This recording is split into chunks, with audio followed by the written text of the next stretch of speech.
Meralco, kamusta naman? Bakit, ano ba itong bill deposit update? Ayan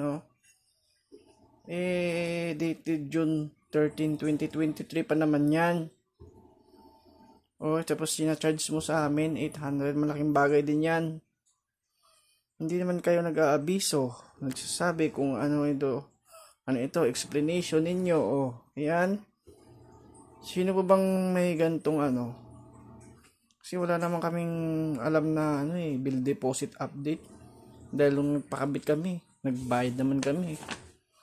Tapos nitong 2024 lang, magkakaroon ng ganito. Ano yan?